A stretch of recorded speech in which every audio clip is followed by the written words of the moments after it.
पहला नंबर प्रश्न है, इटली तथा जर्मनी वर्तमान में किस महादेश के अंतर्गत आते हैं। काफी इंपोर्टेंट क्वेश्चन है, फटाफट इसका उत्तर बताइए। और जब हम आपको सही उत्तर बताएंगे तो आप मिला लीजिएगा कि आपने सही जवाब दिया है या फिर गलत दिया है। अगर आप गलत दिए होंगे तो सही से आप याद कर लीजिएगा और नीचे कमेंट करके हमें जरूर बताइएगा कि इस वीडियो में आपने कितने सही प्रश्न का जवाब दिया है। वैसे बता दें इसका सही उत्तर क्या हो जाएगा, तो इसका सही उत्तर हो जाएगा ऑप्शन सी कि यूरोप, यानी कि ऑप्शन जो सी दिया गया आपका बिल्कुल राइट उत्तर हो जाएगा। अगले नंबर प्रश्न की बात करते हैं तो अगला नंबर जो प्रश्न है वह प्रश्न हम सभी का कह रहा है कि फ्रांस में किस शासन वंश की पुनर्स्थापना वियना कांग्रेस द्वारा की गई थी। तो इसका बिल्कुल सही उत्तर क्या होगा, फटाफट बताइए। तो आपको बता देना चाहेंगे इसका बिल्कुल सही उत्तर हो जाएगा ऑप्शन सी कि बुर्बो वंश का, यानी कि ऑप्शन सी जो होगा बिल्कुल राइट उत्तर है। अभी तक इस वीडियो को लाइक नहीं किया, लाइक कीजिए। चैनल पे पहली बार आए हैं सब्सक्राइब करके नोटिफिकेशन बेल आइकन ऑन करें, जिससे कि आगे से आने वाले सारी की सारी वीडियो का नोटिफिकेशन मिले। और अभी तक आप हमारा ऐप नहीं डाउनलोड किए हैं तो जल्दी से आप हमारा ऐप डाउनलोड कीजिए, नीचे डिस्क्रिप्शन में लिंक है।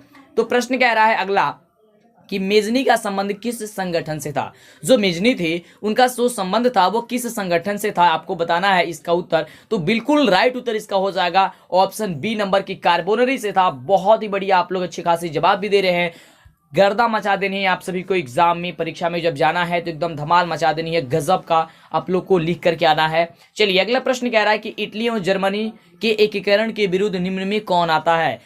इटली और जर्मनी के एकीकरण के विरुद्ध निम्न में कौन आता है, आपको ये बताना है। तो इसका बिल्कुल जो सही उत्तर हो जाएगा वो आपका ऑप्शन हो जाएगा सी नंबर की ऑस्ट्रिया आता है। ये आप याद करके रखिएगा। अगले नंबर प्रश्न की बात करते हैं, देखते हैं अगला नंबर प्रश्न क्या कह रहा है। फटाफट इसका आप जवाब देते रहिए, जिससे कि आपको अंदाजा लगे कि आपने सही जवाब दिया है या फिर गलत जवाब दिए हैं। भले ही आपको याद हो या ना हो, लेकिन आप गेस करके आप जवाब जरूर दीजिए कि हाँ लग सकता है आपको कि यही उत्तर होगा। आप जवाब देने का प्रयास कीजिएगा तो अच्छा रहेगा। और अंतिम में आप हमें जरूर बताइएगा कि आपने ईमानदारी पूर्वक कितने प्रश्न का सही जवाब दिया है। अगला जो प्रश्न है, प्रश्न कह रहा है कि काउंट काबूर को विक्टर इमैनुअल ने किस पद पर जो है वह नियुक्त किया था, आपको ये चीज बतानी है। तो आपको बता देना चाहेंगे इसका जो बिल्कुल सही उत्तर हो जाएगा ऑप्शन सी हो जाएगा कि प्रधानमंत्री के पद पे नियुक्त किया है, ऑप्शन सी।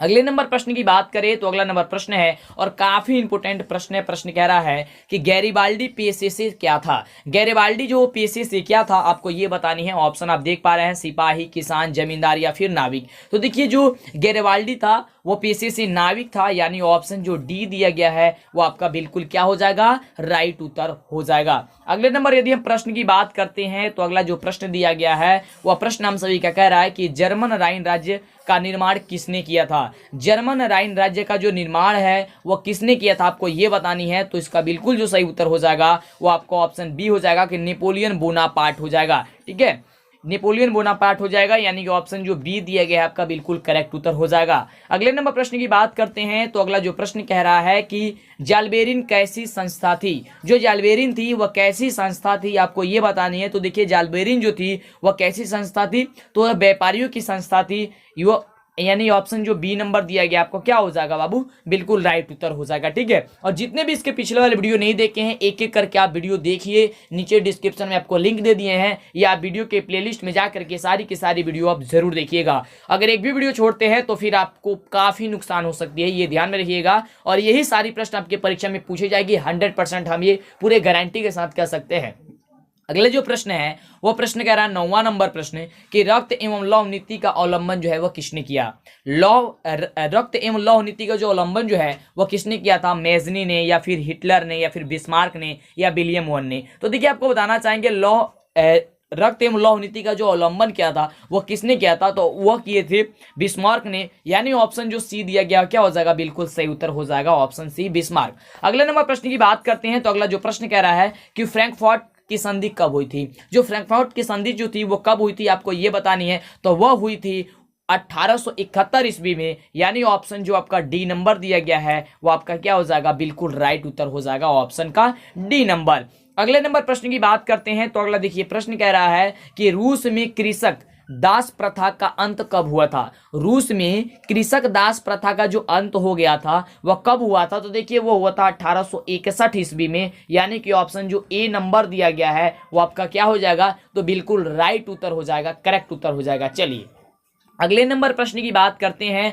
अगला नंबर जो प्रश्न कह रहा है कि रूस में जार का क्या अर्थ होता है। जो अर्थ होता है रूस में जार का क्या होता है, काफी इंपोर्टेंट है, कई बार पूछा जा चुका है। तो आपको बता देना चाहेंगे, आप सभी ये जानते भी हैं कि रूस का सम्राट होता है, यानी ऑप्शन जो डी दिया गया है आपका बिल्कुल सही उत्तर हो जाएगा। ये केवल आपके इतिहास से ही सभी क्वेश्चन नहीं है, बहुत सारा क्वेश्चन आपके और भी सब्जेक्ट, ये एसएसटी में जितने भी सब्जेक्ट आते हैं, लगभग 5 सब्जेक्ट 4 सब्जेक्ट आते हैं, ये सबसे आपको लिया गया है। आगे आप धीरे धीरे जब जाइएगा, आप पढ़ते रहिएगा, तो टोटल इसमें क्वेश्चन आपको कंप्लीट करा दिया गया है ना। और यही सभी प्रश्न आपके परीक्षा में पूछे जाएंगे, तो परेशान मत होइए, ध्यानपूर्वक देखिए। आपको उबना नहीं है, जब तक क्वेश्चन समाप्त नहीं होता है तब तक आपको छोड़ करके नहीं जानी है। अगर छोड़ करके जाते हैं फिर आपको नुकसान हो सकती है, क्योंकि आपकी पढ़ाई हुई नहीं है, और ये भी नहीं जानेंगे तो फिर आपको नुकसान होगी बाद में। चलिए, तो अगला प्रश्न कह रहा है कि साम्यवादी शासन का पहला प्रयोग कहाँ हुआ था।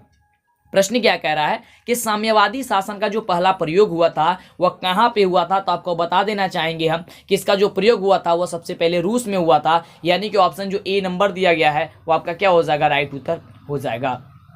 अगले नंबर प्रश्न की बात करें तो अगला नंबर जो प्रश्न है वह प्रश्न हम सभी क्या कह रहा है कि निम्नलिखित में कौन यूरोपियन समाजवादी नहीं था। निम्नलिखित में जो है वो कौन जो था, जो यूरोपियन समाजवादी जो था वह नहीं था। तो इसका जो बिल्कुल राइट उत्तर हो जाएगा वह कार्ल मार्क्स हो जाएगा, यानी ऑप्शन जो सी दिया गया है ना वो आपका क्या हो जाएगा, बिल्कुल बिल्कुल सही उत्तर हो जाएगा, करेक्ट उत्तर हो जाएगा।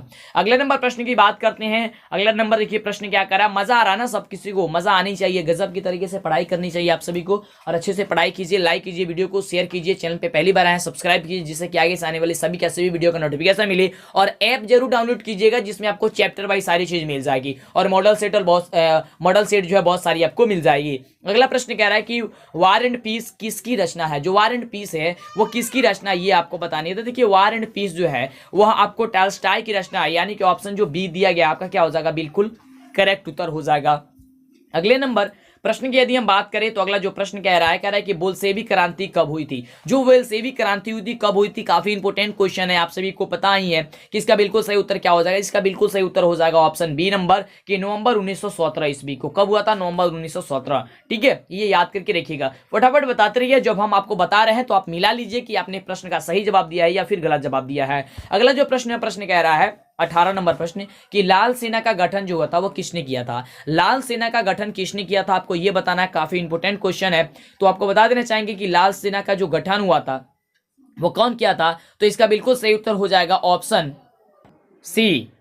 ऑप्शन जो सी है आपका क्या हो जाएगा, बिल्कुल बिल्कुल राइट उत्तर हो जाएगा कि ट्रस्ट की हो जाएगा। अगला नंबर यदि हम प्रश्न की बात करें तो अगला नंबर देखिए, प्रश्न क्या कह रहा है। अगला नंबर जो प्रश्न कह रहा है कि लेनिन की मृत्यु जो हुई थी वो हुई थी, यानी कि कब हुई थी। लेनिन की जो मृत्यु हुई थी वो कब हुई थी आपको ये बतानी है। तो देखिए, लेनिन की जो मृत्यु हुई थी वह कब हुई थी।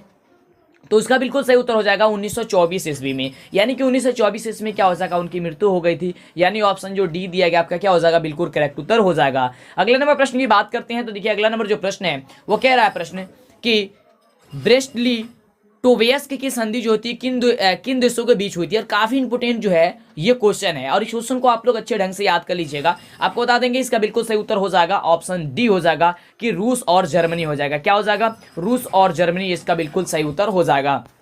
अगले नंबर यदि हम प्रश्न की बात करें तो अगला नंबर जो प्रश्न है काफी इंपोर्टेंट प्रश्न है, और प्रश्न कह रहा है कि गदर पार्टी की स्थापना किसने और कब की। जो गदर पार्टी है, गदर पार्टी की स्थापना जो है किसने और कब की थी आपको ये बताना है। तो काफी इंपोर्टेंट क्वेश्चन है, कई बार ये पूछा गया है ना। वैसे तो जितने भी क्वेश्चन आपको लेकर के आ रहे हैं, यानी कि हम आपको पता ही है कि 300 प्लस क्वेश्चन की महा सीरीज लेकर के आ रहे हैं, जिनको 3 वीडियो में हम कंप्लीट कर दे रहे हैं। मात्र आप 300 प्लस क्वेश्चन की वीडियो देख लेते हैं, और इसमें के बाद जब हम आपको क्या लेकर आते हैं, मॉडल सेट करा देते हैं, लगभग 10 मॉडल सेट। तो 10 मॉडल सेट और 300 प्लस क्वेश्चन की ये महासीरीज, बस इतना ही जान लेते हैं तो समझ जाइए आपका गजब का नंबर आएगा, 1% आपको दिक्कत नहीं होगी, बहुत अच्छे खासे आप नंबर ला सकते हैं। और वैसे जितने भी हम आपको यहाँ पे वीडियो लेकर के आ रहे हैं, वो ऑब्जेक्टिव हो या सब्जेक्टिव हो, हर तरह की जानते ही हैं कि तैयारी हो रही है, जो सारी की सारी तैयारी आप कीजिए, है ना, अच्छे तरीके से। चलते हैं अगले नंबर प्रश्न की ओर, देखते हैं अगला नंबर प्रश्न जो है हम सभी का क्या कह रहा है। तो अगला नंबर जो प्रश्न है वो प्रश्न हम सभी का कह रहा है कि जलियांवाला बाग हत्याकांड किस तिथि को हुआ था। काफी इंपोर्टेंट प्रश्न है कि जलियांवाला बाग जो हत्याकांड है वह किस तिथि को जो क्या हुआ था, वह हुआ था, आपको ये बतानी है। तो देखिए, ऑप्शन आप जो है वह देख ही पा रहे हैं कि ऑप्शन आपका क्या कह रहा है है ना, थोड़ी सी जूम कर देते हैं, छोटा हो गया। चलिए, तो यहाँ पे देख पा रहे हैं आप ऑप्शन, है ना, और इस ऑप्शन के अनुसार आपको क्या करनी है, बतानी है कि जलियांवाला बाग हत्याकांड की जो हुई थी वो किस तिथि को हुई थी। तो आप बताना चाहेंगे इसका बिल्कुल सही उत्तर क्या हो जाएगा, ऑप्शन ए ही हो जाएगा कि 13 अप्रैल 1919 को। क्या हुआ था, 13 अप्रैल 1919 को, यानी ऑप्शन जो ए दिया गया बिल्कुल राइट उत्तर हो जाएगा। अगले नंबर प्रश्न की यदि हम बात करते हैं तो अगला नंबर प्रश्न जो है काफी इंपॉर्टेंट प्रश्न है, और प्रश्न जो है आपका कह रहा है कि लखनऊ समझौता किस वर्ष हुआ था। जो लखनऊ समझौता हुआ था कब हुआ था, देखिए ये 1916 को हुआ था, यानी ऑप्शन जो आपका ए नंबर दिया गया है आपका क्या हो जाएगा, करेक्ट उत्तर हो जाएगा। अगले नंबर प्रश्न की यदि हम बात करें तो अगला नंबर जो प्रश्न है वह प्रश्न हम सभी का क्या कह रहा है, तो प्रश्न बस यही कह रहा है कि असहयोग आंदोलन का प्रस्ताव कांग्रेस के किस अधिवेशन में पारित हुआ। असहयोग आंदोलन का प्रस्ताव जो है वह कांग्रेस के किस अधिवेशन में जो क्या हुआ था, वह पारित हुआ था। तो इसका बिल्कुल जो सही उत्तर हो जाएगा वह सितंबर 1920 कलकत्ता हो जाएगा, यानी कि ऑप्शन जो ए नंबर दिया गया है वह बिल्कुल क्या हो जाएगा, करेक्ट उत्तर हो जाएगा कि सितंबर 1920 कलकत्ता। अगले नंबर प्रश्न की बात करते हैं तो अगला देखिए प्रश्न कह रहा है कि भारत में खिलाफत आंदोलन कब और किस देश के शासक के समर्थक में शुरू हुआ था। प्रश्न देखिए कह रहा है, एक बार सुन लीजिए कि भारत में खिलाफत आंदोलन कब और किस देश के शासक के समर्थन में शुरू हुआ, ये आपको बतानी है। तो देखिए इसका भी बिल्कुल राइट उत्तर जो हो जाएगा वो ऑप्शन ए ही हो जाएगा कि 1920 ईस्वी क्या चीज, तुर्की। क्या हो जाएगा, 1920 ईस्वी तुर्की, यानी ऑप्शन जो ए होगा भाई बिल्कुल बिल्कुल राइट उत्तर हो जाएगा। अगले नंबर यदि हम प्रश्न की बात करते हैं तो देखिए अगला नंबर जो प्रश्न है कह रहा है काफी इंपोर्टेंट प्रश्न है कि सविनय अवज्ञा आंदोलन कब और किस यात्रा से शुरू हुआ था। जो सविनय अवज्ञा जो आंदोलन था ये आपके इसके बारे में आप पढ़े हैं, और जब हम आपको सब्जेक्टिव टाइप वीडियो कराए हैं और करा रहे हैं उसमें आप भी आपको ये क्वेश्चन डालेंगे, क्योंकि ये आपको सब्जेक्टिव टाइप प्रश्न में पूछा जाता है, यानी कि लघुत्तरीय और दीर्घोत्तरीय जो प्रश्न है उसमें भी एक प्रश्न क्या होता है, पूछा जाता है। तो बता दें इसका बिल्कुल जो सही उत्तर हो जाएगा वो क्या हो जाएगा, तो हो जाएगा ऑप्शन सी नंबर कि 1930 ईस्वी किसी दांडी यात्रा से शुरू हुई थी। ठीक है, किसे दांडी यात्रा से शुरू हुई थी, ऑप्शन सी नंबर इसका बिल्कुल करेक्ट उत्तर हो जाएगा। अगले नंबर यदि हम प्रश्न की बात करें तो अगला नंबर जो प्रश्न कह रहा है कि पूर्ण स्वराज की मांग का पूर्ण स्वराज की मांग का प्रस्ताव कांग्रेस के किस वार्षिक अधिवेशन में पारित हुआ था, ये आपको बताना है। तो काफी इंपोर्टेंट देखिए क्वेश्चन हो जाता है जब आपके एग्जाम के वैल्यू से यदि हम बात करते हैं, एग्जाम के बारे में यदि बात करते हैं तो काफी इंपोर्टेंट क्वेश्चन हो जाती है, और क्वेश्चन का आंसर इसका क्या हो जाएगा, ऑप्शन जो हो जाएगा वह ए नंबर हो जाएगा कि 1929 ईस्वी लाहौर। 1929 क्या हो जाएगा, लाहौर हो जाएगा, ये आप याद करके रखिएगा।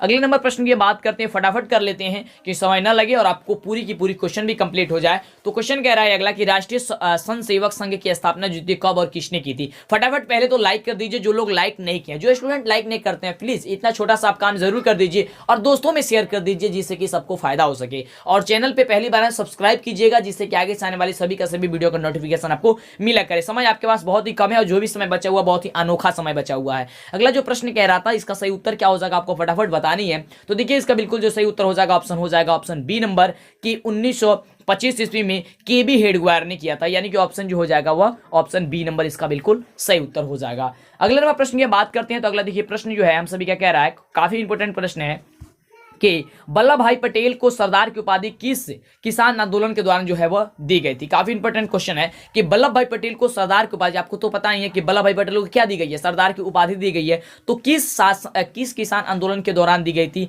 तो वह दी गई थी बारदोली आंदोलन के दौरान, यानी कि ऑप्शन जो ए नंबर दिया गया है वह काफी आपका करेक्ट उत्तर हो जाएगा, ए नंबर बारदोली आंदोलन के दौरान दी गई है। अगले नंबर प्रश्न की बात करते हैं तो अगला जो प्रश्न है वह प्रश्न हम सभी क्या कह रहा है कि रंपा विद्रोह कब हुआ था। जो रंपा विद्रोह है कब हुआ था आपको ये बतानी है, 30 नंबर प्रश्न का जवाब। तो इसका बिल्कुल करेक्ट उत्तर जो हो जाएगा वो हो जाएगा ऑप्शन ए नंबर कि 1916। क्या हो जाएगा, 1916 हो जाएगा ऑप्शन ए।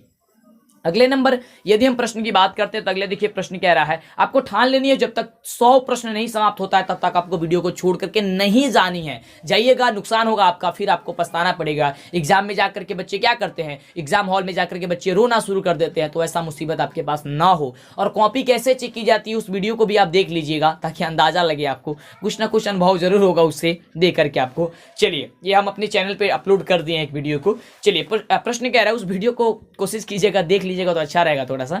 चलिए अगला प्रश्न कह रहा है कि हिंद चीन क्षेत्र में कौन से देश आते हैं। काफी इंपोर्टेंट प्रश्न है ये कि हिंद चीन क्षेत्र में कौन सा जो देश है वो आते हैं। काफी इंपोर्टेंट प्रश्न है और इसका बिल्कुल जो सही उत्तर हो जाए क्या हो जाएगा कि कंबोडिया, वियतनाम और लाओस आते हैं, यानी कि ऑप्शन जो होगा सी नंबर आपका बिल्कुल राइट उत्तर हो जाएगा, कंबोडिया, वियतनाम और लाओस। अगले नंबर प्रश्न की बात करते हैं तो अगला देखिए प्रश्न जो है वह कह रहा है कि अंकोरवाट का मंदिर कहाँ स्थित है। काफी इंपॉर्टेंट प्रश्न कह रहा है कि अंकोरवाट का मंदिर जो है वह कहाँ पे स्थित है। कई बार यह प्रश्न जो है पूछा जा चुका है, तो ध्यान से याद करिए। जितने भी इसमें प्रश्न है ये प्रश्न कई बार पूछे गए हैं और यही प्रश्न आपकी परीक्षा में पूछे जाएंगे। आप ध्यान से बस इसे रट लीजिए। जितने भी हम आपको वीडियो लेकर के आ रहे हैं सारी की सारी यदि आप वीडियो देखते हैं तो इसका बिल्कुल जो सही उत्तर हो जाएगा वह सही उत्तर क्या हो जाएगा, तो उसका सही उत्तर हो जाएगा ऑप्शन डी हो जाएगा कि काम्बोडिया। क्या हो जाएगा, काम्बोडिया। आप मिलाते जाइए कि आपने सही जवाब दे रहा है या गलत दे रहे हैं। चलिए अगले नंबर यदि हम प्रश्न की बात करें तो अगला नंबर जो प्रश्न है कह रहा है कि हिंद चीन पहुंचने वाले प्रथम व्यापारी कौन थे। काफी इंपोर्टेंट प्रश्न है कि हिंद चीन पहुंचने वाले जो थे वो प्रथम व्यापारी जो थे वो कौन थे। तो इसका बिल्कुल जो सही उत्तर हो जाएगा वो हो जाएगा ऑप्शन सी हो जाएगा कि पुर्तगाली थे। यानी ऑप्शन जो सी हो जाएगा क्या हो जाएगा, बिल्कुल सही उत्तर हो जाएगा पुर्तगाली। अगले नंबर प्रश्न की बात करें तो अगला जो प्रश्न कह रहा है कि हिंद चीन में बसने वाले फ्रांसीसी कहे जाते थे। काफी इंपोर्टेंट प्रश्न है कि हिंद चीन में बसने वाले फ्रांसीसी कहे जाते थे, तो देखिए वो कोलोन कहे जाते थे। यानी कि ऑप्शन जो सी दिया गया है इसका भी बिल्कुल सही उत्तर हो जाएगा। अगले नंबर प्रश्न की हम बात करते हैं तो अगला नंबर देखिए प्रश्न कह रहा है कि नरोत्तम सिन्हानुक कहाँ के शासक थे। जो नरोत्तम सिन्हानुक तो थे वह कहाँ के शासक थे, ये आपको ये बताना है कि वियतनाम के थे, लाओस के थे, या थाईलैंड के थे, या फिर काम्बोडिया के थे। कहाँ के थे आखिर में आपको ये बताने हैं। तो देखिए वह काम्बोडिया के थे, काम्बोडिया के। यानी कि ऑप्शन जो डी दिया गया आपका बिल्कुल सही उत्तर हो जाएगा। अगले नंबर यदि हम प्रश्न की बात करते हैं तो देखिए अगला नंबर जो प्रश्न है कह रहा है कि the history of the Laos. क्या प्रश्न है कि the history of the Laos of Vietnam किसने लिखा था। The history of the Laos of Vietnam जो है वह किसने लिखा हुआ था। तो आपको बता दें इसका बिल्कुल जो सही उत्तर होनी चाहिए, इसका सही उत्तर हो जाएगा ऑप्शन बी नंबर कि फान बोई चाओ। यानी ऑप्शन जो बी नंबर दिया गया है वह करेक्ट उत्तर हो जाएगा फान बोई चाओ। अगले नंबर प्रश्न की बात करते हैं तो अगला नंबर जो प्रश्न है वह प्रश्न कह रहा है कि मार्च 1946 ईस्वी में फ्रांस व वियतनाम के बीच होने वाला समझौता जो है वह कौन से समझौता के नाम से जाना जाता है या किसके नाम से जाना जाता है। फ्रांस मार्च 1946 से 46 ईस्वी में फ्रांस और वियतनाम के बीच होने वाले जो समझौता वह किस नाम से जाना जाता है। तो इसका भी जो बिल्कुल राइट उत्तर हो जाएगा, करेक्ट उत्तर हो जाएगा, वो इसका करेक्ट उत्तर क्या हो जाएगा, ऑप्शन बी हो जाएगा कि हनोई समझौता। यानी ऑप्शन बी जो होगा इसका क्या हो जाएगा, बिल्कुल करेक्ट उत्तर हो जाएगा।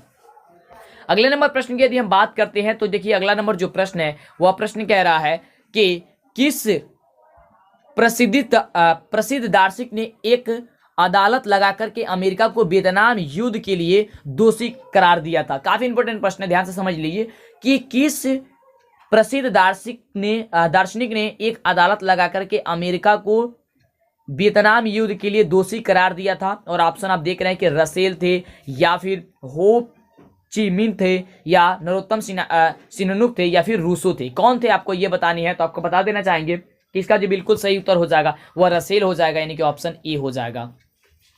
अगले नंबर प्रश्न की बात करते हैं तो देखिए अगला जो प्रश्न कह रहा है कि हिंद चीन क्षेत्र में अंतिम युद्ध समाप्ति के समय अमेरिकी राष्ट्रपति कौन थे। हिंद चीन क्षेत्र में अंतिम युद्ध समाप्ति के समय जो है अमेरिकी राष्ट्रपति जो थे वह कौन थे। तो आपको बता देंगे अमेरिकी राष्ट्रपति उस समय जो थे वह कौन थे। तो हो जाएगा ऑप्शन बी नंबर हो जाएगा निक्सन थे। यानी ऑप्शन बी हो जाएगा निक्सन। और आप हमें जरूर ये बताइएगा कि अभी फिलहाल में जो है वह अमेरिकन राष्ट्रपति जो है वह कौन बने हुए हैं। फिलहाल में आप हमें जरूर टाइप करके बताइएगा। देखते हैं कि कौन कौन से बच्चों का जो है इस प्रश्न का जवाब सही आता है। चलिए अगले प्रश्न की बात करते हैं तो देखिए अगला जो प्रश्न दिया गया है वह प्रश्न काफी इंपोर्टेंट प्रश्न है। और प्रश्न कह रहा है कि हुआ हुआ आंदोलन किस प्रवृत्ति का था। जो हुआ हुआ आंदोलन था वह किस प्रवृत्ति का, क्या वह क्रांतिकारी था, या धार्मिक था, या समाजवादी समर्थक था, या फिर क्रांतिकारी धार्मिक था।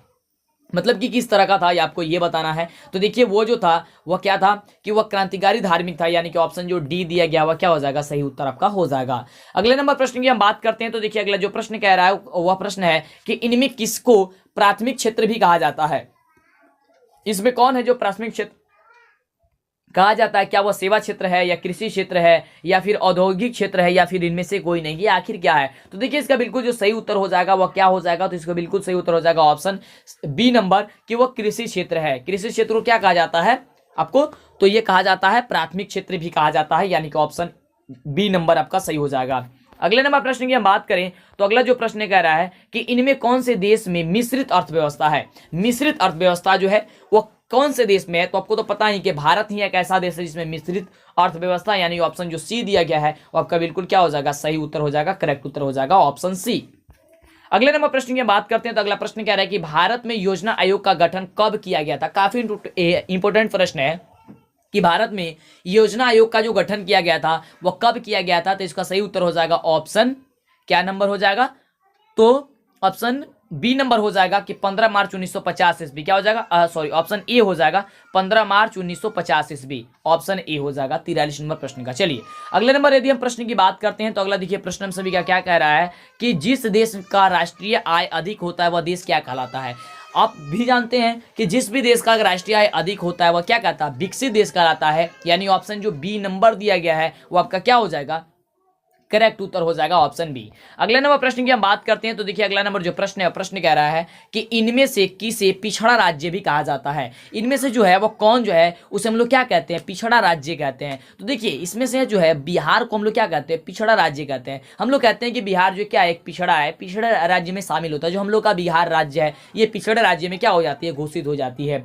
अगले नंबर यदि हम प्रश्न की बात करें तो अगला नंबर देखिए प्रश्न जो है एक बार है कि निम्नलिखित में से कौन सा जो है विनिमय का सर्वोत्तम माध्यम है। विनिमय का जो सर्वोत्तम माध्यम है वो कौन है, निम्नलिखित में से जो आपको दिया गया है तो वह है आपका क्या चीज, मुद्रा है। यानी ऑप्शन जो आपका बी नंबर दिया गया है क्या हो जाएगा, बिल्कुल करेक्ट उत्तर हो जाएगा। चलिए अगले नंबर प्रश्न की बात करते हैं, देखते हैं अगला नंबर प्रश्न क्या कह रहा है। अभी तक लाइक नहीं किया लाइक कीजिए, चैनल पे पहली बनाए सब्सक्राइब जरूर कीजिएगा जिससे कि आगे से आने वाले सभी वीडियो का नोटिफिकेशन मिले, और ऐप जरूर डाउनलोड कीजिएगा। और आप हमारे Telegram, Instagram, Facebook, Twitter, Telegram सबसे जुड़ जाइए, नीचे डिस्क्रिप्शन में सबका लिंक है। अगला जो प्रश्न कह रहा है कि भारत में वित्तीय वर्ष कहा जाता है, काफी इंपॉर्टेंट प्रश्न हो जाता है आपकी परीक्षा के वैल्यू से, परीक्षा के माध्यम से। प्रश्न कह रहा है कि भारत में वित्तीय वर्ष कहा जाता है, मतलब भारत में वित्तीय वर्ष जो है वो कब कहा जाता है। तो देखिए इसका जो सही उत्तर हो जाएगा वो क्या हो जाएगा, वो हो जाएगा 1 अप्रैल से 31 मार्च तक। कब, 1 अप्रैल से 31 मार्च। अब कहिएगा सर पहले अप्रैल नहीं पहले मार्च आता है, तो नहीं, ऐसा नहीं होता है। पहले अप्रैल से शुरू होकर के मार्च तक, यानी कि आपको क्या कब खत्म हो जाता है, 31 मार्च तक। और 31 मार्च के बाद क्या आता है, 1 अप्रैल आता है। तो उसी तरह से चलता है 1 अप्रैल से लेकर के कब, तो 31 मार्च तक। इसलिए आपका बिल्कुल सही उत्तर हो जाएगा ऑप्शन सी, है ना। चलिए अगले प्रश्न की बात करते हैं, 48 नंबर प्रश्न। और प्रश्न जो है वह कह रहा है हम सभी का कि भारत में किस राज्य का प्रति व्यक्ति आय सर्वाधिक है। भारत में किस राज्य का जो है प्रति व्यक्ति आय क्या है, सबसे ज्यादा है। चंडीगढ़, बिहार या हरियाणा या फिर गोवा, इसमें से कौन है जिसका प्रति व्यक्ति है जो आय है वह सर्वाधिक है, मतलब सबसे ज्यादा है। तो देखिए इसका बिल्कुल सही उत्तर की यदि हम बात करते हैं तो लगभग इस प्रश्न के अनुसार आपका हरियाणा जो होगा वह हो जाना चाहिए, यानी कि ऑप्शन जो सी होगा। क्यों होना चाहिए, क्योंकि बिहार को तो जानते हैं ये पिछड़ा है ना। चलिए अगले प्रश्न की हम बात करते हैं, तो अगले प्रश्न की यदि हम बात करें तो अगला जो प्रश्न कह रहा है कि बिहार के किस जिले का प्रति व्यक्ति आय सबसे अधिक है। लेकिन बिहार में यदि बात करते हैं तो देखिए जो आपका पटना जिला है उसका सर्वाधिक जो है वो अधिक है, यानी कि अधिक है प्रति व्यक्ति आय, यानी ऑप्शन जो ए नंबर हो जाएगा, क्या हो जाएगा, बिल्कुल करेक्ट उत्तर हो जाएगा। ओके चलिए अगले नंबर यदि हम प्रश्न की बात करते हैं तो प्रश्न जो हम सभी क्या कह रहा है कि उत्पादन एवं आय गणना विधि आर्थिक दृष्टिकोण से क्या है। जो उत्पादन एवं आय है वो गणना विधि आर्थिक दृष्टिकोण से क्या है, सहज है, वैज्ञानिक है, व्यापारिक है या फिर तीनों है, ये क्या है। तो देखिए ये तीनों है, यानी कि ऑप्शन जो हो जाएगा वो डी नंबर जो होगा, बिल्कुल क्या हो जाएगा, सही उत्तर इसका हो जाएगा डी नंबर। अगले नंबर यदि हम प्रश्न की बात करें तो हम सभी का अगला नंबर जो प्रश्न कह रहा है और काफी इंपॉर्टेंट प्रश्न है कि इनमें से कौन जो है बहुराष्ट्रीय कंपनियां नहीं है। जो इनमें से जो ऑप्शन दिया गया, फोर्ड मोटर्स दिया गया, पतंजलि दिया गया है, पार्ले दिया, कोका कोला दिया गया है, इसमें से जो कौन है वह बहुराष्ट्रीय कंपनियां नहीं है। तो देखिए आपको बता देना चाहेंगे कि और इसमें का आंसर जो आपका हो जाएगा बी नंबर, जो पतंजलि दिया गया है, यानी कि बाबा रामदेव का जो ये प्रोडक्ट है पतंजलि वो आपका बहुराष्ट्रीय कंपनी में नहीं आता है, यानी ऑप्शन जो बी हो जाएगा, ऑप्शन बी के बहुराष्ट्रीय कंपनी नहीं है। अगले प्रश्न की बात करते हैं। अगला देखिए प्रश्न कह रहा है कि पार्ले समूह के थम्सअप ब्रांड को, थम्सअप के बारे में आप जानते होंगे, जो आप कोका कोला का ब्रांड पीते हैं, पेप्सी, क्या कह रहा है कि पार्ले समूह के, ये कौन सा समूह का था, पार्ले का, जो पार्ले बिस्कुट आता है ना, बिस्किट आता है, कह रहे कि पार्ले समूह के थम्सअप, यहाँ पे थम्सअप होगा, अम्स लिखा गया, थम्स होगा, थम्सअप होगा, ठीक है, यहाँ पे थोड़ा सा सुधार ले गया, मिस टाइप हो गया है। कह रहे कि पार्ले समूह के थम्सअप ब्रांड को किस बहुराष्ट्रीय कंपनी ने खरीद लिया, है ना। तो आपको पता है कि अब जब भी आता है थम्सअप आता है तो किसके नाम से आता है, पेप्सी आता है ना, थम्सअप किसके नाम से आता है, कोका कोला का नाम से आता है। तो यानी कि कोका कोला आपका बिल्कुल सही उत्तर हो जाएगा, है ना। चलिए अगले नंबर प्रश्न की बात करते हैं। तो अगला जो प्रश्न है वो क्या प्रश्न कह रहा है कि भारत उपभोक्ता संरक्षण अधिनियम की घोषणा कब हुई। भारत उपभोक्ता संरक्षण अधिनियम की जो घोषणा हुई थी वो कब हुई थी, है ना। तो इसका जो बिल्कुल सही उत्तर हो जाएगा वो सही उत्तर क्या हो जाएगा, ऑप्शन ए नंबर हो जाएगा कि 1986 ईस्वी में। क्या हो जाएगा? 1986 ईस्वी, ऑप्शन ए हो जाएगा। अगले नंबर यदि हम प्रश्न की बात करें तो अगला जो प्रश्न है वो प्रश्न हम सभी का कह रहा है कि उपभोक्ता अधिकार दिवस कब मनाया जाता है। जो उपभोक्ता अधिकार दिवस है वो कब मनाया जाता है? ऑप्शन की बात करते हो, ऑप्शन आप देख पा रहे हैं 17 मार्च, 15 मार्च, 19 मार्च या फिर 22 मार्च। कब मनाया जाता है आपको ये बतानी है। उपभोक्ता अधिकार दिवस जो है वो कब मनाई जाती है? तो इसका जो बिल्कुल सही उत्तर हो जाएगा क्या हो जाएगा? 15 मार्च, यानी कि ऑप्शन जो बी दिया गया आपका क्या हो जाएगा? बिल्कुल करेक्ट उत्तर हो जाएगा। अगले नंबर यदि हम प्रश्न की बात करते हैं तो अगला नंबर जो प्रश्न है वह प्रश्न हम सभी का कह रहा है कि राष्ट्रीय उपभोक्ता हेल्पलाइन नंबर जो है वह क्या है। राष्ट्रीय उपभोक्ता हेल्पलाइन जो नंबर है, हेल्पलाइन नंबर वो क्या है? तो वह है पूरे 1800, फिर 11 और पूरे 4000, ये आपका है ना, राष्ट्रीय उपभोक्ता हेल्पलाइन नंबर, यानी ऑप्शन सी। अगले नंबर प्रश्न की बात करते हैं तो अगला जो प्रश्न है वह कह रहा है कि स्वर्ण भूषणों की परिशुद्धता को सुनिश्चित करने के लिए किस मान्यता प्राप्त चिन्ह का प्रयोग किया जाता है? जो आप लोग शुद्धता, जो स्वर्ण भूषण होता है यानी कि जो सोना वगैरह होते हैं, उसकी परिशुद्धता को सुनिश्चित करने के लिए कि हाँ ये बहुत ही शुद्ध है, ये बहुत ही अच्छा है, अच्छा ब्रांड की है, उसको किसका प्रयोग किया जाता है? तो देखिए उसको बता दें आपको कि वह जो है वह किसका प्रयोग किया जाता है? तो उसका प्रयोग किया जाता है आपका हॉलमार्क का। हॉलमार्क का प्रयोग किया जाता है, हॉलमार्क का, यानी ऑप्शन जो बी है उस पर हॉलमार्क का क्या होता है? ये लगा दिया जाता है, वो इसी से पहचान की जाती है। तो इसका क्या हो जाना, मतलब कि आवश्यक होना चाहिए हॉलमार्क का, यानी ऑप्शन बी। अगला ना प्रश्न की बात करते हैं तो अगला देखिए प्रश्न कह रहा है कि यदि किसी, और काफी इंपोर्टेंट प्रश्न है, यदि किसी वस्तु या सेवा का मूल्य 20 लाख रुपए से अधिक तथा 1 करोड़ रुपए से क्या हो, कम हो, तो जो है वो उपभोक्ता, यहाँ पे होगा 5 लिखा गया, उपभोक्ता शिकायत अपना जो है वो कहाँ करेगा? तो शिकायत कहाँ करेगा? ठीक है, तो देखिए वो शिकायत जो किया जाता है वो क्या किया जाता है? तो राज्य आयोग के पास किया जाता है, यानी कि ऑप्शन जो हो जाएगा वह बी नंबर हो जाएगा, वह राज्य आयोग के पास करेगा।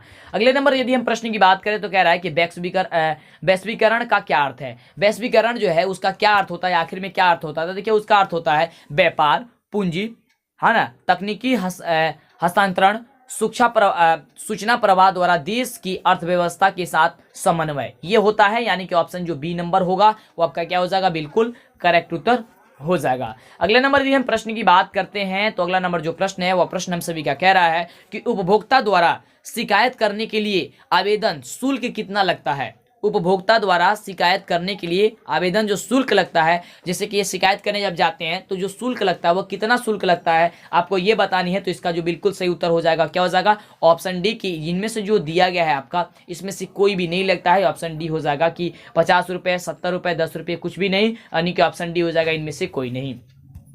अगले नंबर यदि हम प्रश्न की बात करते हैं तो कह रहा है प्रश्न कि सन 2008 से लेकर के 2009 के अनुसार भारत की औसत जो है वह प्रति व्यक्ति आय जो है वह कितनी थी?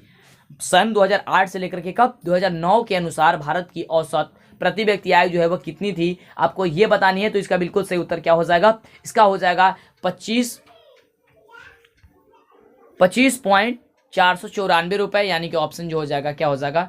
बी नंबर हो जाएगा। अगले नंबर प्रश्न की बात करते हैं तो अगला नंबर प्रश्न हो जाएगा, कह रहा है कि कोयला किस प्रकार का संसाधन है? जो कोयला है वो किस प्रकार का संसाधन है? जैसा कि आपको बताए थे कि सभी आपके बुक से लिया गया है ये क्वेश्चन, है ना। चलिए, तो क्वेश्चन है कि कोयला किस प्रकार का संसाधन है, आपको ये बतानी है। तो देखिए कोयला की बात करते हैं तो कोयला एक अनवीकरणीय संसाधन हो जाएगा, यानी ऑप्शन जो आपका ए नंबर हो जाएगा वह बिल्कुल करेक्ट उत्तर हो जाएगा। अगले नंबर यदि हम प्रश्न की बात करें तो अगला नंबर जो प्रश्न कह रहा है कि सौर ऊर्जा निम्नलिखित में से कौन सा संसाधन है? जो सौर ऊर्जा है वह सौर ऊर्जा निम्नलिखित में से कौन सा संसाधन है, ये आपको ये बतानी है। तो इसका बिल्कुल सही उत्तर हो जाएगा कि पुनः जो है पुनः युग जो है, यानी कि पुनः उसे हम लोग क्या कर सकते हैं? उपयोग कर सकते हैं, यानी ऑप्शन जो बी दिया गया है वो आपका सही उत्तर हो जाएगा। अगले नंबर प्रश्न की बात करें तो कह रहा है कि तटरेखा से कितनी किलोमीटर की सीमा अपवर्जक आर्थिक क्षेत्र कहलाता है, ये आपको बतानी है। तो इसका जो बिल्कुल सही उत्तर हो जाएगा वह क्या हो जाएगा? तो वह हो जाएगा 200 किलोमीटर, यानी ऑप्शन जो हो जाएगा वह बी नंबर इसका बिल्कुल करेक्ट उत्तर हो जाएगा।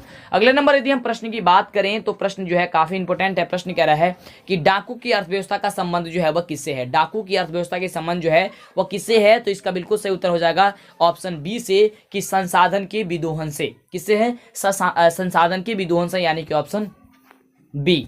अगले नंबर यदि हम प्रश्न की बात करते हैं तो अगला नंबर जो प्रश्न है वह प्रश्न हम सभी का कह रहा है कि समुद्री क्षेत्र में राजनीतिक सीमा के कितनी किलोमीटर क्षेत्र तक संपदा निहित है। समुद्री क्षेत्र में राजनीतिक सीमा के कितनी किलोमीटर क्षेत्र तक जो है वह क्षेत्र तक संपदा निहित है, आपको ये बतानी है 65 नंबर प्रश्न का जवाब। तो इसका हो जाएगा ऑप्शन डी नंबर की 19.2 किलोमीटर। अगले नंबर यदि हम प्रश्न की बात करते हैं तो अगला नंबर प्रश्न हो जाएगा कि पेट्रोलियम किस प्रकार का संसाधन है। जो पेट्रोलियम है वह पेट्रोलियम किस प्रकार का संसाधन है ये आपको ये बतानी है। तो आपको बता देना चाहेंगे इसमें का बिल्कुल जो सही उत्तर हो जाएगा वह बिल्कुल आपका सही उत्तर क्या हो जाएगा, तो वो हो जाएगा ऑप्शन ए की अनवीकरणीय संसाधन, यानी कि ऑप्शन ए हो जाएगा। चलिए अगले नंबर यदि हम प्रश्न की बात करें तो अगला नंबर जो प्रश्न है वह कह रहा है हम सभी का कि निम्न में से यानी कि निम्नलिखित में से कौन सी मिट्टी सर्वाधिक उपजाऊ है। सबसे ज्यादा उपजाऊ जो मिट्टी होती है वो कौन सी मिट्टी होती है, तो आपको हो जाएगा इसका ऑप्शन डी नंबर कि जलोढ़ मिट्टी, यानी ऑप्शन बी आपका डी नंबर बिल्कुल करेक्ट उत्तर हो जाएगा। अगले नंबर यदि हम प्रश्न की बात करते हैं तो अगला जो प्रश्न दिया गया है वो प्रश्न कह रहा है कि काली मृदा का दूसरा नाम जो है वह क्या है। काफी इंपॉर्टेंट प्रश्न है कि काली मृदा का जो है दूसरा नाम क्या है, तो है रेगुर मृदा, यानी ऑप्शन जो हो जाएगा वह बी नंबर इसका सही उत्तर हो जाएगा। अगले नंबर यदि हम प्रश्न की बात करें तो अगला नंबर प्रश्न कह रहा है कि मरुस्थलीय मृदा का विस्तार निम्न में से कहाँ है। मरुस्थलीय मृदा का विस्तार जो है निम्न में से कहाँ है, आपको इसका जवाब देनी है। तो देखिए यहाँ पे दिया गया है ऑप्शन की राजस्थान, उत्तर प्रदेश, राजस्थान, कर्नाटक या फिर महाराष्ट्र। तो इसका सही उत्तर हो जाएगा ऑप्शन बी नंबर की राजस्थान।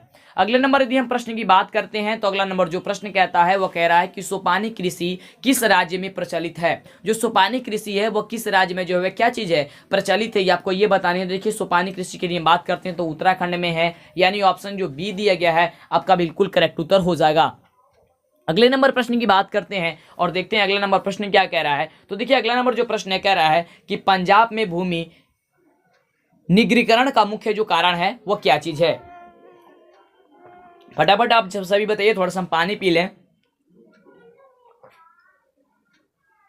चलिए तो बता देना चाहेंगे इसका जो बिल्कुल सही उत्तर हो जाएगा क्या हो जाएगा, ऑप्शन जो हो जाएगा निम्नलिखित का जो मुख्य ये है कारण है वो हो जाएगा अधिक सिंचाई, यानी कि ऑप्शन सी हो जाएगा। ये थोड़ी सी मिस्टाइप हो गया है। चलिए अगले नंबर प्रश्न की बात करते हैं तो अगला जो प्रश्न है वो प्रश्न कह रहा है कि कौन सी मिट्टी कपास की खेती के लिए सर्वोत्तम मानी जाती है। कौन सी जो मिट्टी है जो कपास की खेती के लिए सबसे अच्छी मानी जाती है, आपको ये बतानी है। ऑप्शन कह रहा है कि लाल या फिर जलोढ़ या फिर काली या फिर पर्वतीय।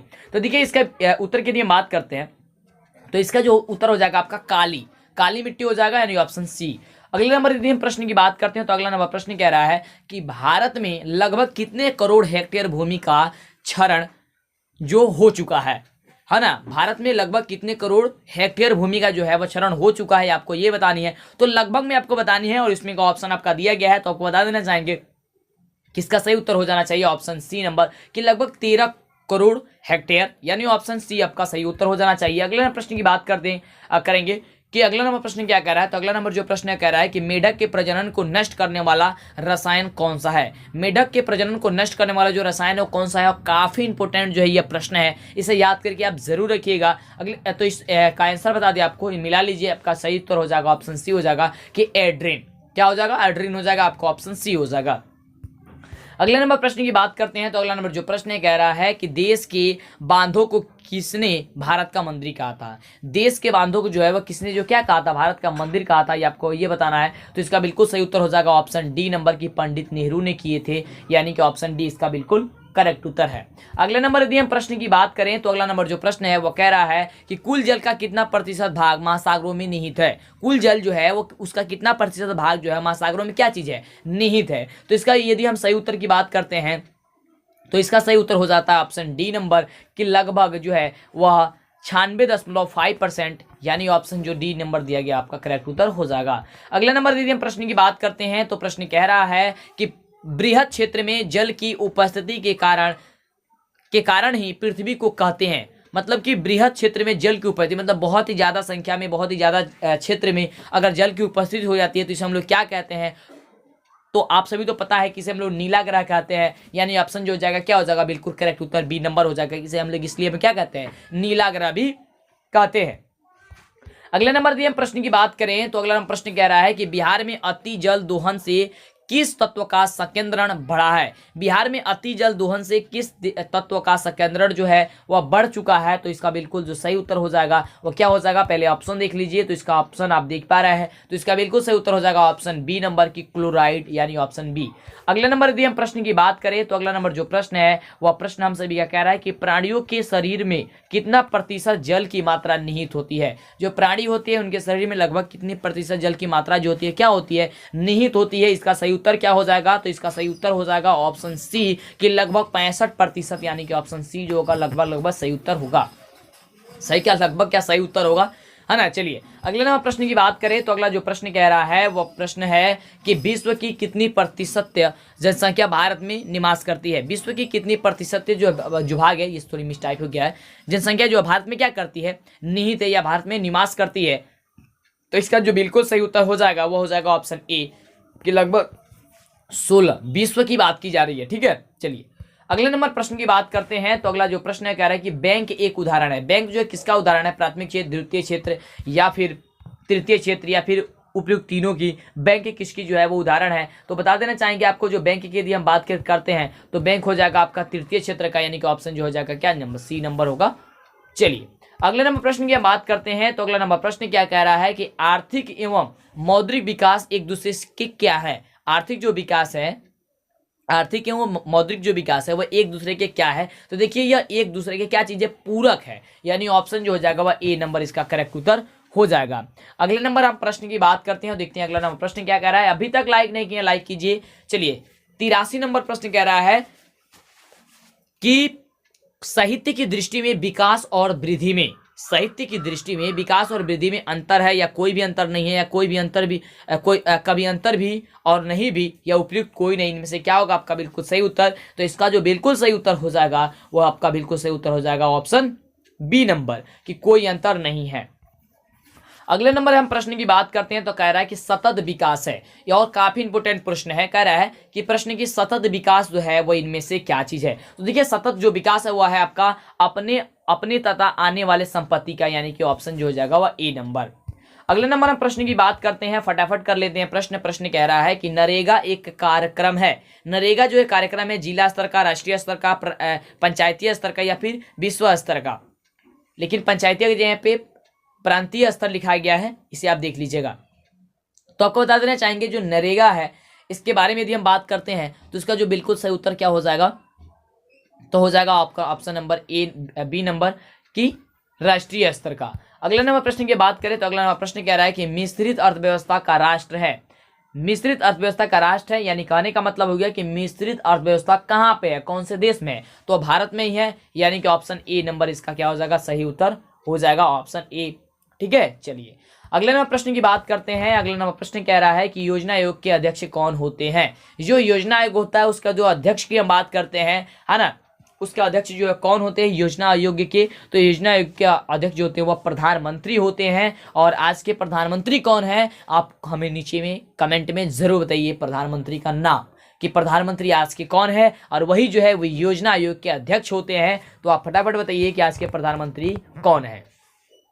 अगले नंबर प्रश्न की बात करें तो अगला नंबर प्रश्न कह रहा है कि योजना आयोग के सदस्यों की संख्या कितनी होती है? योजना आयोग के जो सदस्य होते हैं उससे सदस्यों की जो संख्या की बात की जाती है तो उसकी संख्या जो होती है वो कितनी होती है? तो इसको होती है लगभग 8 होती है, यानी कि ऑप्शन बी नंबर जो दिया गया वह करेक्ट होगी। अगले नंबर यदि हम प्रश्न की बात करें तो अगला नंबर जो प्रश्न है वह प्रश्न कह रहा है कि प्लास्टिक मुद्रा है, प्लास्टिक जो मुद्रा है इसमें से कौन है? एटीएम है, फिर ड्रॉप्ड है, चेक है, फिर तीनों है। तो देखिए प्लास्टिक मुद्रा की यदि हम बात करते हैं तो प्लास्टिक मुद्रा का जो हो जाएगा क्या हो जाएगा? तो एटीएम हो जाएगा। और एटीएम का फुल फॉर्म क्या होता है, यानी कि फुल फॉर्म एटीएम का आप हमें नीचे कमेंट में जरूर बताइए। एक एक प्रश्न आपको एक्स्ट्रा पूछ रहे हैं जिससे कि आपको अंदाजा लगे और आपको अनुभव हो, ठीक है, और भी चीज के बारे में। तो बताइए कि एटीएम का फुल फॉर्म क्या होता है। फटाफट से जो स्टूडेंट सही बताएंगे उनको हम लाइक करेंगे, दिल से लाइक करेंगे। चलिए अगले प्रश्न की बात करते हैं तो अगला प्रश्न कह रहा है कि आय एक परिश्रमिक है जिसे कोई अपने कार्य के बदले पाता है। आय एक परिश्रमिक है जिसे अपने कार्य के बदले पाता है। क्या है वो? मानसिक, शारीरिक, बौद्धिक या उपयुक्त तीनों क्या चीज है इसमें से आपको ये बतानी है। तो इसका बिल्कुल सही उत्तर हो जाएगा ऑप्शन डी कि ये तीनों है। अगले नंबर यदि हम प्रश्न की बात करते हैं तो अगला प्रश्न क्या रहा है कि भारत एक राष्ट्र है। भारत जो है वह किस प्रकार का एक राष्ट्र है, आपको ये बतानी है फटाफट से कि भारत एक राष्ट्र है। ऑप्शन की बात करते हैं तो अविकसित, विकसित, पिछड़ा या फिर विकासशील। तो देखिए भारत जो है वह विकासशील है, यानी अभी जो है विकास कर रहा है, ये विकसित नहीं हुआ है ना, और अविकसित भी नहीं है। भारत की यदि बात करते हैं तो भारत एक ऐसा देश है, भारत एक ऐसा राष्ट्र है जो ना तो विकसित हुआ है और ना अविकसित है ना, ये क्या है, विकासशील है, यानी कि विकास के प्रगति में विकास ये कर रहा है। चलिए अगले प्रश्न की बात करते हैं तो अगले प्रश्न कह रहा है हम सभी का कि श्रम का पारिश्रमिक क्या होता है। श्रम का पारिश्रमिक क्या होता है, आपका ये अर्थव्यवस्था का ये से बुक से है। तो क्या होगा इसका सही उत्तर, फटाफट आप सभी बताते रहिए। जब आपको सही उत्तर बता रहे हैं हम, आप तो मिला जरूर लीजिएगा। तो इसका बिल्कुल सही उत्तर क्या हो जाएगा, ऑप्शन हो जाएगा डी नंबर की श्रम का पारिश्रमिक क्या है, डी नंबर मजदूरी है, यानी ऑप्शन डी इसका बिल्कुल सही उत्तर होगा। अगले प्रश्न की बात करते हैं तो अगला प्रश्न कह रहा है कि पूंजी का पारिश्रमिक जो है क्या है। पूंजी का पारिश्रमिक क्या है, काफी इंपॉर्टेंट प्रश्न है। पहले तो मिलान करने वाला आता था, लेकिन अब तो मिलान करने वाला आता नहीं है और क्वेश्चन ये मिलान करने वाला भी है और वहीं से उठाया जाता है प्रश्न। अब तो केवल आपको क्या करना आता है, टिक करने वाले, गोला लगाने वाला आता है। तो आप ध्यान से याद कर लीजिए, ये सही प्रश्न आपकी परीक्षा में पूछी जाती है। तो इसका बिल्कुल सही उत्तर जो होगा वह क्या हो जाएगा, तो पूंजी का पारिश्रमिक आपका ब्याज है, यानी कि ऑप्शन हो जाएगा सी। अगले नंबर प्रश्न की बात करते हैं तो अगला प्रश्न कह रहा है कि भूमि का पारिश्रमिक जो है क्या है। अब भूमि के पारिश्रमिक की बात करनी है कि लगान है, फिर ब्याज है, वह वेतन या फिर लाभ है, आपको ये बतानी है। तो देखिए भूमि का पारिश्रमिक की यदि हम बात करते हैं तो वह लगान है ना, यानी कि ऑप्शन जो हो जाएगा वह ए नंबर हो जाएगा। अगले प्रश्न की बात करें कि काफी इंपॉर्टेंट प्रश्न है कि गरीबी को जन्म देती है। सॉरी, गरीबी जो है वह गरीबी को जन्म देती है, यह कथन जो है वह किनका है, आप सभी बताइए, आप पढ़े होंगे। तो देखिए कथन की बात करते हैं तो ये कथन मार्शल जी का है, यानी ऑप्शन जो हो जाएगा वह बी नंबर इसका बिल्कुल करेक्ट उत्तर हो जाएगा। अगले नंबर यदि प्रश्न की बात करें तो अगला जो प्रश्न कह रहा है कि विकसित राज्यों में ऊंची होती है पूंजी निर्माण दर या फिर प्रति आय व्यय, प्रति व्यक्ति आय या फिर सेवाओं का मूल्य या उपयुक्त, तीनों इनमें से क्या होती है, विकसित जो राज्य होते हैं उनमें। तो देखिए जो विकसित राज्य होते हैं उनमें प्रति व्यक्ति आय जो होती है वह अधिक होती है, यानी ऑप्शन जो हो जाएगा वह बी नंबर आपका हो जाएगा। अगले प्रश्न की हम बात करें तो अगला जो प्रश्न है वह कह रहा है कि राष्ट्रीय आय के अंतर्गत शामिल है, जो राष्ट्रीय आय होती है उनके अंतर्गत जो है वह क्या शामिल है, इसमें से आपको बताना है। तो उसके अंतर्गत जो शामिल है वह है वस्तुओं सेवाओं का मूल्य, यानी ऑप्शन जो हो जाएगा वह बी नंबर आपका हो जाएगा। अगले नंबर हम प्रश्न की बात करते हैं तो अगला जो प्रश्न है वह प्रश्न में सभी क्या कह रहा है कि कुल उत्पादन एवं उत्पादन में किए गए खर्च का अंतर कहलाता है। कुल उत्पादन एवं उत्पादन में किए गए खर्च के जो अंतर होता है उसे हमें क्या कहते हैं, क्या उसे हमें प्रति व्यक्ति आय कहते हैं, या फिर हम लोग सकल घरेलू उत्पाद कहते हैं, या कुल घरेलू उत्पाद कहते हैं, या शुद्ध राष्ट्रीय उत्पाद कहते हैं, क्या कहते हैं, आपको ये बतानी है। तो उसे हम लोग कहते हैं शुद्ध राष्ट्रीय उत्पाद, यानी ऑप्शन जो हो जाएगा वह डी नंबर हो जाएगा। अगले नंबर हम प्रश्न की बात करते हैं तो अगला प्रश्न जो है वह कह रहा है कि राष्ट्रीय आय समतुल्य होता है। जो राष्ट्रीय आय होता है वो समतुल्य होता है, किससे समतुल्य होता है, तो वह होता है उपभोग, व्यय एवं विनियोग की, यानी ऑप्शन जो हो जाएगा वह ए नंबर आपका हो जाएगा। अगले नंबर हम प्रश्न की बात करते हैं और राष्ट्रीय आय की धारणा में शामिल है, क्या शामिल है राष्ट्रीय की धारणा में, तो वो आपका जो शामिल है ऑप्शन देख लीजिए, ऑप्शन हो जाएगा, ऑप्शन आप देख रहे हैं केवल सकल घरेलू उत्पाद, शुद्ध राष्ट्रीय उत्पाद, या केवल सकल घरेलू राष्ट्रीय उत्पाद, या तीनों। तो ये तीनों है, यानी ऑप्शन डी। अभी तक इस वीडियो को लाइक नहीं किए, लाइक कीजिए, चैनल पे पहली बार आए सब्सक्राइब कीजिए, ऐप को डाउनलोड कीजिए। आप प्ले स्टोर पर जाकर के DLS एजुकेशन या मंटू सर लिख सकते हैं तो भी आपको ऐप मिल जाएगी, और दोस्तों में ज़्यादा से ज़्यादा शेयर कीजिए जिससे कि सभी बच्चों का हेल्प हो जाए। फिर मिलते हैं आपसे नेक्स्ट वीडियो में। जितने भी वीडियो अभी तक नहीं देखे प्लीज़ जरूर देखिएगा, नहीं तो आगे से आपको काफ़ी परेशानी हो जाएगी।